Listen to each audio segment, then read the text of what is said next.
बम बम बोले दोस्तों। अगर आप मेरे चैनल पे नए हों तो प्लीज़ मेरे चैनल को सब्सक्राइब कर लीजिएगा। मैं अपनी दोस्त की शादी में जा रही थी। मैं मेरी बेस्ट फ्रेंड है। हाल ही में हमारा कॉलेज ख़त्म हुआ है। जब वह अपने घर जा रही थी अपने परिवार के साथ तो उसका एक्सीडेंट हो गया। उस एक्सीडेंट में उसके माता पिता गुज़र गए और उसने भी अपनी आंखें खो दी।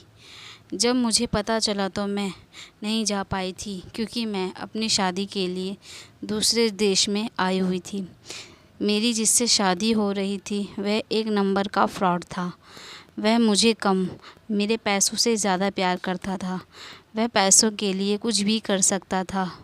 उसने मुझसे शादी करने के लिए नकली माँ बाप तैयार करवाए और अलग देश में शादी कर रहा था क्योंकि भारत में उसने कई लड़कियों के साथ ऐसा किया था।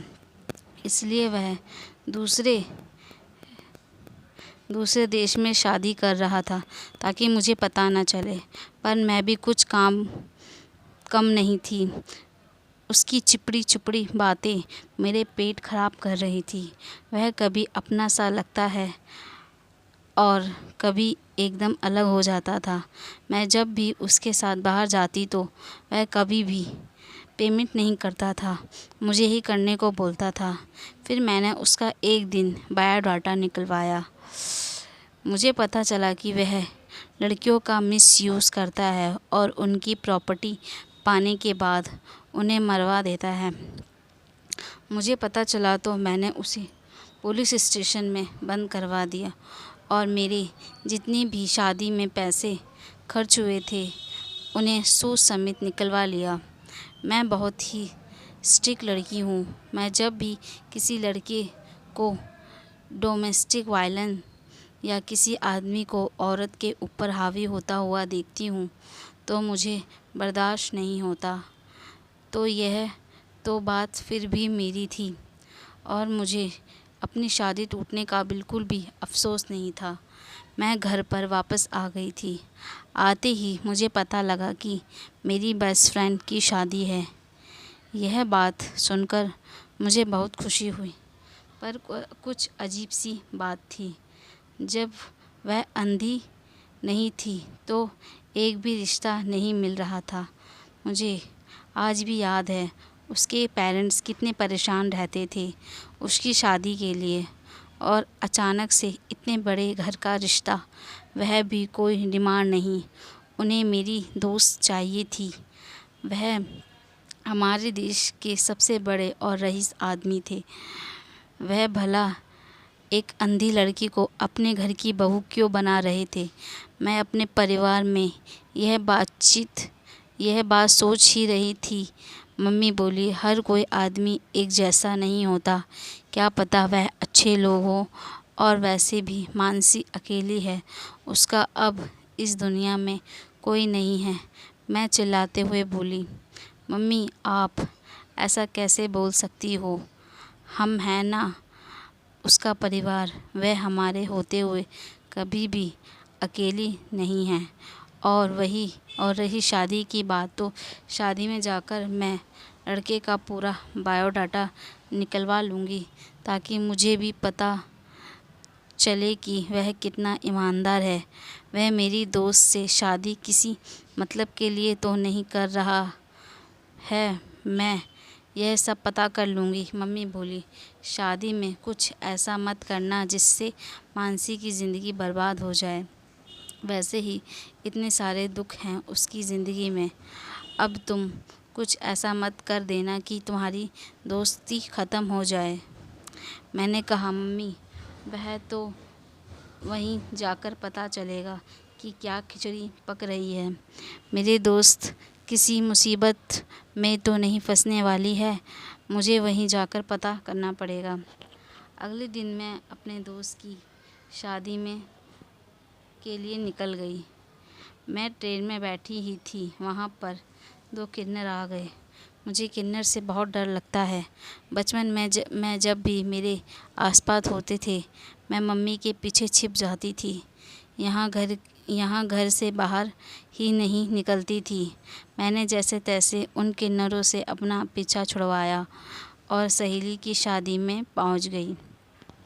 मैंने देखा कि मानसी बहुत सुंदर दिख रही थी और उसके साथ में ही रिहान खड़ा हुआ था।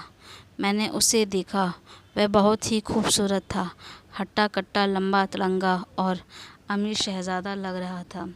उसे देखकर मुझे उसमें कोई भी कमी नहीं दिख रही थी। फिर वह मेरी अंधी दोस्त से शादी क्यों कर रहा था? क्या सच है?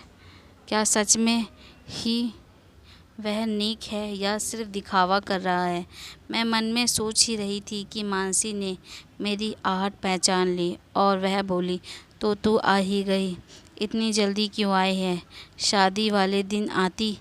मैंने कहा, अब तेरे पति इतने खूबसूरत हैं कि मुझे जल्दी आना पड़ा। मानसी ने कहा, ये मेरे होने वाले पति हैं। मैं बोली, हाँ, मैंने देख लिया है। वह मुस्कुराते हुए कमरे से बाहर निकल गए। कोई जवाब नहीं दिया, बस चले गए। मैंने मानसी से कहा, तेरे पति गूंगे हैं क्या, जो साली की खातिरदारी भी नहीं की? कुछ छुपा तो नहीं रहे ना अपने बारे में हमसे? मानसी बोली, तेरी यह शक करने की आदत नहीं जाएगी। मैंने कहा, ज़िंदगी में इतने सारे धोखे खाए हैं कि अब जल्दी से यकीन नहीं होता। मानसी बोली, यह तो सच है, तेरे साथ बहुत बुरा हुआ। मैं बोली, मेरे साथ नहीं, उसके साथ बहुत बुरा हुआ। ना जाने कितनी सारी लड़कियों का दिल दुखा है उसने, इसलिए मैंने उसे सज़ा दिलवाई। अब वह पूरी ज़िंदगी जेल में चक्की पीसेगा। मैंने कहा, तो भी रिहान के बारे में सारी तरीके से पता कर लिया है ना? उसकी कुंडली निकलवा ली है ना? वह कैसा है, उसका घर परिवार कैसा है, उसका नेचर कैसा है, सब अच्छी तरीके से पता कर लिया है ना? मानसी कहने लगी, मैं तो अंधी हूँ, मैं भला इतनी जांच पड़ताल कैसे करती? पर मैंने उससे शादी करने के लिए पहले कई बार मना किया था। शादी के लिए, क्योंकि मैं नहीं चाहती थी कि मेरा कोई मिसयूज़ करे, इसलिए मैंने शादी के लिए मना किया था। पर वह कई बार अपने पूरे परिवार के साथ मेरे घर पर आया और मैंने घर के पास के चिंटू से भी उनकी इन्फॉर्मेशन निकलवाई थी। उन्होंने कहा, सही परिवार है, तेरा अच्छे से ध्यान रखेंगे। मैंने मानसी से बोली, जो तेरे पास के पड़ोस में चिंटू रहता है उसे? वह बोली, हाँ, मुझे पता था, वह एक नंबर का चोरू चक्का है। तूने उसे इन्फॉर्मेशन निकलवाने के लिए क्यों बोला? क्या पता रिहान ने उसे पैसे खिला दिए हों। मानसी बोली, तो मैं क्या करती? मम्मी पापा के गुज़र जाने के बाद कोई भी मेरे साथ नहीं था। मेरे अपने परिवार वालों ने भी मेरा साथ छोड़ दिया था। मेरे बुरे वक्त में उसने मेरी मदद की। तू भी यहाँ पर नहीं थी तो मैं क्या करती?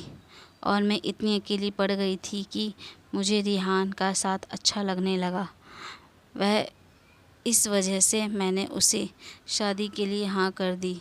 मैंने कहा, तू अपनी जगह ठीक है, तू चाहे तो मैं रिहान की इन्फॉर्मेशन निकालूं। मानसी ने मना कर दिया और बोली, जो होगा देखा जाएगा। पर मैं अपनी सहेली को यूं बर्बाद होते हुए नहीं देख सकती थी, क्योंकि शादी में अजीब सी घटनाएं हो रही थी। मैंने मानसी को बताया नहीं और रिहान की इन्फॉर्मेशन निकलवा ली और शादी में मैंने उस पर नज़र रखना चालू कर दिया।